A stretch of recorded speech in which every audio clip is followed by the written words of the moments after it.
What's up, y'all? Welcome to Tabletop Bros. Today we're going to be doing a tournament recap of the Atlantic City Open.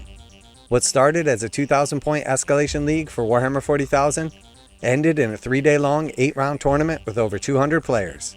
Many of you have been following along for the entire journey, but for those that haven't, here's a quick recap. My faction is Space Marines, my chapter is Deathwatch. I'm running the Blackspear Task Force Detachment, and each week we painted up 250 points. The league was 8 weeks long, and at the end we had a 2,000 point army, fully painted and ready for big 40k. While I did go undefeated the first 7 weeks, and was given the gold and crowned store champion, I had to forfeit week 8 so I could attend Adepticon. My only regret is that I was unable to play in the Warhammer 40,000 tournament at Adepticon, but I had an amazing time otherwise. I got to meet a ton of like-minded community members, other YouTubers, and participate in a charity event. It was an awesome experience, hanging out, playing games, and I was honored to help raise money for charity. But the Escalation League needed some closure, so I jumped at the opportunity to travel up north to New Jersey and take part in a 3-day, 8-round Warhammer 40,000 tournament and put my new army to the test. This was the biggest event I'd ever taken part in. It was a ton of fun, very well run by Frontline Gaming, and when the dust settled, my goal was to have a winning record. So let's take a look at my 2,000 point army list. I'll break down the individual units, how they performed, give a brief synopsis of my 8 games, the highs, the lows, and the overall experience. I'll discuss some of the changes I plan to make to my list, what factions I had trouble against, and if you want, you can even watch one of my games, because I had the privilege of playing on stream against Thousand Suns over at Wargames Live. If you enjoyed today's video, hopefully Tabletop Bros can earn your subscription.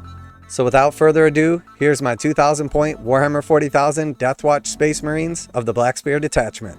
So my Warlord is a Watchmaster with a Tome of Ectoclades. I also had a Gravis Captain with the Relic Power Fist, Relic Chainsword, and the Thief of Secrets Enhancement. Next I had a Phobos Lieutenant, 10 Assault Intercessors with Jump Packs to give my list a little bit of speed and some extra bodies, 5 Infiltrators to hold down my home objective and block out Deep Strike. Then at the core of my list I had a 10-man Deathwatch Veteran kill team with 4 Infernus Heavy Bolters, 4 Deathwatch Thunderhammers, a Xenophase blade and shield, and a long Vigil melee weapon and shield. Every game I attached the Watchmaster to this unit because he granted them the ability to advance and charge, fall back and charge, and shoot along the way. I also had a block of 10 Hellblasters with Plasma Incinerators that I often teleported into position to blast a key target. The Phobos Lieutenant was attached to 5 Reavers with Grav Shoots and Grapnel Launchers, allowing me to come in from Deep Strike, move a d6 inches after shooting, giving me a much higher probability of getting the charge, threatening my opponent's home objective or taking away a key point. I also took 3 Plasma Exterminator Inceptors, which were great for killing a key target. My tank busting power came from 2 Gladiator Lancers, which are particularly deadly when I activate my sustained hits for the Deathwatch army. And I chose to take not 1, but 2 Assassins. First I had the Calidus Assassin, who's great for doing up-down shenanigans, helps to score a ton of secondary points, but isn't particularly killy. And then I also took the Eversur Assassin. The Eversur Assassin was a last-minute addition, and his main role was to be an action monkey in place of a combi lieutenant that I would normally take. The final unit in my army was a 10-man Indominator kill team, aka the Thick Boys. This is a mixed squad of 10 Gravis Marines, including 5 heavy intercessors, 2 with heavy bolters, 2 aggressors with Boltstorm gauntlets and grenade launchers, 2 Inceptors with plasma exterminators, and 1 eradicator with multi-melta.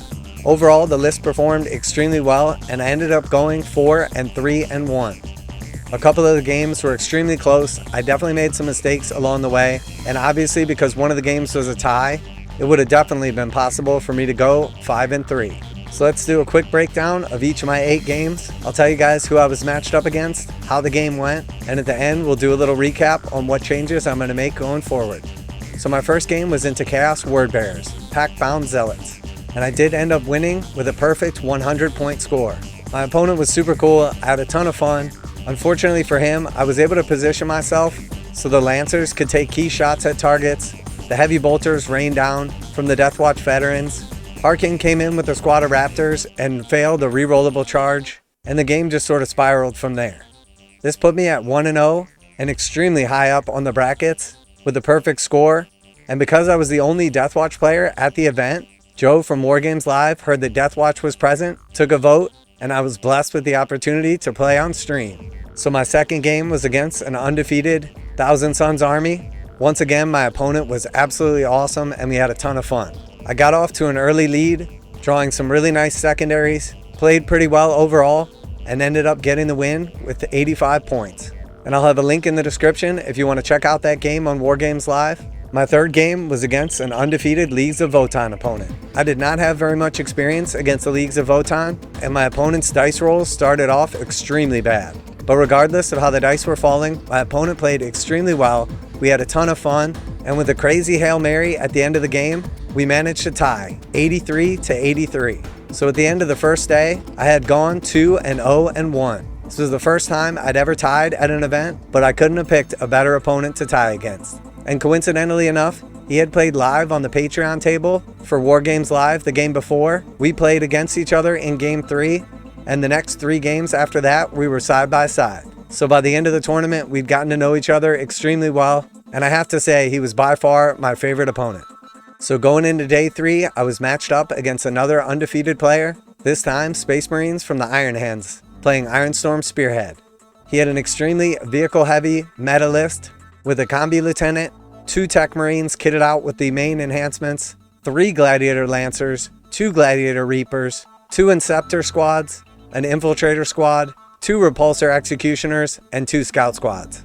Once again, the game was a ton of fun. My opponent was super cool, but I made a couple of mistakes, didn't realize just how much damage those tanks could dish out, and unfortunately I ended up losing the game with only 62 points. But I did learn the hard way just how many mortal wounds the Gladiator Reapers could dish out, and what it felt like being on the receiving end of 2 Repulsor Executioners, dishing out that hot plasma fury. My next game was against Space Wolves using the Gladius Task Force, and while I'm fairly familiar with Gladius, I didn't know a ton about the actual Space Wolves, and while I don't like to blame things on the dice, in this game, my dice definitely betrayed me. I blew up his Lancer early, had 2 full turns of shooting at his Land Raider and failed to blow it up. I had a 10-point swing where I dropped in my Inceptors to kill his assassin, score assassinate, and take an objective, but his Calidus survived on 1 wound. The following turn, he had the opportunity to kill my Eversur, score assassinate, and take an objective from me. I re-rolled the save that would have denied him 10 points and kept my assassin alive, and even with a command point reroll, I failed it again, and that was another 10-point swing. So 2 single dice rolls with a reroll ended up being a 20-point swing in the game in his favor. I ended up losing, and that was my lowest scoring game, and I only got 55 points. So going into game 3 of day 2, I had already lost twice, and I really needed to secure a victory. And I matched up against an Orc player playing Green Tide. This was my first time playing the Green Tide in this edition, and honestly, I wasn't sure how it was going to go, but I was just relieved that I was playing against Xenos, so the Deathwatch could finally get their full benefits. He got first turn, a weird boy and a bunch of boys teleported across the field, my Hellblasters were out of position, and immediately got charged. I was not off to a great start. He surged from behind cover, took some early board control, and while I was able to blow up his battle wagon, the key move I made was to come in behind enemy lines with my Inceptors and force him to pull back with Gauze in order to deal with them, essentially taking him out of the game. I pushed out hard into the center of the battlefield with my thick boys, did quite a bit of shooting, and absorbed a charge. I think we were both surprised at just how durable they really were. I was able to take back some board control and won a close fought victory with 75 points. So at the end of day 2, I was 3-2-1. I got to play against a bunch of cool opponents, a bunch of different factions, and I was having an absolute blast. Going into day 3, I knew that I really needed to pick up the slack. Unfortunately, my first game was into the boogeyman of the tournament, the Renegade Raiders of the Chaos Space Marines. I'd never played against them before, and because this tournament was pre-nerf right after the Chaos Codex had just come out, I got to experience the full fury of the Renegade Raiders with 4 Legionary squads, 4 Rhinos, a massive squad of fully buffed Accursed Cultists, 2 Warp Talon units, a Plague Marine squad, and 2 squads of Rubrics. The biggest mistake that I made in this game, and potentially what ended up costing me, is I kept holding on to some of my secondaries with hopes that I would score them, when in all reality I should have just dropped them and moved on. I left a Rhino alive on 1 wound, threw away a couple of my utility units, but the highlight of the game was getting double charged by a bunch of Legionaries and a Lord, as well as a squad of Warp Talons, interrupting after the Legionary and Lord fought, and then completely wiping the Warp Talons with what remained of my thick boys. It was a ton of fun. My opponent was one of my favorite people that I met at the event, and while I lost the game, I still ended up scoring 78 points. So going into my final game on the final day, I was matched up against World Eaters, and I needed to secure the win in order to have a winning record, which was my goal for the event. I had a decent amount of experience against World Eaters, but this list was like nothing I'd ever seen.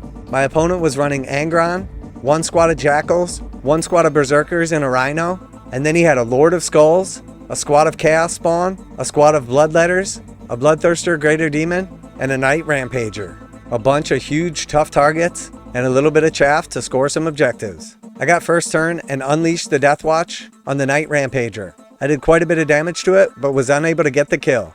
I was able to screen him out from getting any important charges on the first turn by playing rather defensively and sacrificing my Infiltrators to Angron. I lost a decent amount of Hellblasters to the Bloodletter, but was able to protect my tanks so I could get one more round of shooting. My turn 2, not only did I finish off the Knight Rampager, but I was able to kill the Bloodthirster, and even though the points were in his favor, I knew that eliminating those 2 key pieces would start to give me the advantage. What followed was one of the most exciting and epic battles of the entire tournament. You may have noticed by now that I really enjoy Warhammer 40k, and I pretty much always have fun, but this game was like nothing I've ever played. I managed to kill off Angron, my opponent was losing units left and right, I dropped in the Reavers and the Assault Squad behind enemy lines, took out the Jackals, the Lord of Skulls shot and killed 3 units in a single turn, managed to get a charge and wipe out almost all of my stuff behind enemy lines. I killed Angron and then suddenly he came back, but unfortunately my opponent missed his rerollable charge, and at that point he basically just had Angron hanging out in the middle of nowhere and the Lord of Skulls back on his home objective. I was able to kill off Angron, pick the Thick Boy squad up and drop him in on the Lord of Skulls, and then eventually getting the kill and tabling my opponent on turn 5. This game was a ton of fun and super swingy. My final score was 91 points, and I couldn't have picked a better opponent or better game to wrap up my tournament experience. So my final score for the 8 games was 4-3 with 1 tie. I ended up getting 69th place overall out of 209 players, which wasn't quite as good as I was hoping to do, but I was super happy that I had met my goal of having a winning record. I met a ton of amazing people, but the absolute highlight of the entire experience was getting to play on Wargames livestream. I've been watching him since he started years back, and I've always wanted to play on stream. Not only was I happy to get to represent Deathwatch and to get the win against the Boogeyman Thousand Suns, but I felt like I did a great job representing the game, the spirit, good intentions, and what 40k is all about. I think a lot of the time people think of a big tournament and it being super competitive and not fun, and I hope that I demonstrated that that just doesn't have to be the case. You can both want to win, but also be a good faith player and have a ton of fun, and that's exactly what I did every game of the tournament, and when it was all said and done, I ended up securing Best in Faction Deathwatch, 1 of 1. So while the actual competition at the tournament was extremely fierce, unfortunately I was the only player using Deathwatch, but I think that really speaks to the true nature of 40k. When I built this army, Deathwatch was by far the lowest ranked faction. It had almost no one playing it, and it definitely wasn't winning any events. But to tell you the truth, I've always really enjoyed the lore, the look of the army, and I love a good challenge. Since then, the balanced status slate has come out, and unfortunately, my tournament army only went down by about 30 points. I was really hoping that the Reavers would get a cut, some of the kill teams would go down. Unfortunately, only the Deathwatch Veterans went down by 20 points, and the Watchmaster by 10. And a lot of the changes to like the Calidus Assassin and the Watchmaster's CP tax, the way the Captain's free strat works, and some of the changes to Dev Wounds didn't necessarily benefit Deathwatch. So I don't think they're necessarily any better than they were pre-data slate. I was really hoping Games Workshop would show them a little bit of love, as they have been consistently ranked the worst faction for what amounts to 6 months now, but it's very clear that we're still paying for the sins of the past. There's some speculation that Deathwatch is going to get a codex soon and that they are the redacted one, but I don't want to get my hopes up, and to tell you the truth, regardless of if they're good or bad, winning or losing, I'm still going to be playing them competitively and enjoying every single moment of it. So overall, I think the Eversur Assassin was a great change over the Combi Lieutenant. The extra move and ability to advance in action worked way better than the Combi Lieutenant had been. He almost never died and always scored me a bunch of points.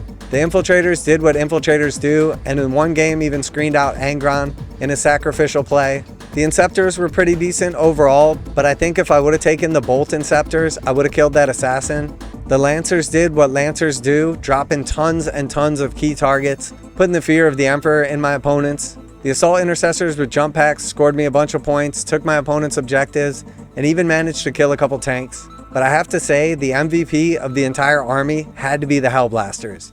I used the teleport strat in almost every game, used them to drop in and just nuke an entire squad. The veteran kill team was pretty good overall, super mobile, but just lacks the durability that you need in this edition, and in many games got picked up pretty easily. The thick boys, while they lack the invulnerable save, at least have toughness 6 and 3 wounds apiece. They gain some really nice benefits. Once you use a model, they're all +1 to hit, and once you're below half strength, they're +1 to wound as well. The captain absolutely slaps with the Thief of Secrets, getting a total of 8 attacks with 3 damage each, and once he kills a model, it goes up to 8 attacks with 4 damage each. Even though he charged straight into Magnus, missed with everything and just died. So I've been working on some changes coming up for the army. I'm not sure exactly what I'm going to do so far. I want to put some Terminators in the list as they're extremely good this edition. And the number one thing that I'm lacking in this army is invulnerable saves. So I'm going to tweak a few things around, but with the balanced status slate, the new mission pack, and all of the changes, it's going to take me a few games to get my footing, but I'm confident that I can keep on doing my thing with the Deathwatch. So if you have any questions about the army, about the experience, please leave them down below in the comments. If you enjoyed today's video, give us a like, and hopefully by now Tabletop Bros has earned your subscription. And if there's one thing that you take away from this whole experience, the Escalation League, the tournament recap, it's that you can literally start with nothing and have a nice army in no time, as long as you just keep making a little bit of progress week after week. And for all the people out there that don't think they're good enough, don't think that their faction can win, or that they're not that competitive to go to a tournament, I highly encourage you to run the gauntlet. Because I think you'll find that regardless of whether you go to a small local RTT or a massive event like ACO, the majority of the players that you're matched up against are really just there to have a good time. So I guess that's it for the wrap up of the Escalation League ACO tournament recap, but it's far from over for the Deathwatch. If you did enjoy the Escalation League, stay tuned as we're going to be doing one for Age of Sigmar as well. As the new edition launches, you can once again follow the journey of what it looks like is going to be the Cruel Boys. But in the meantime, I guess that's it from the Tabletop Bros. Later!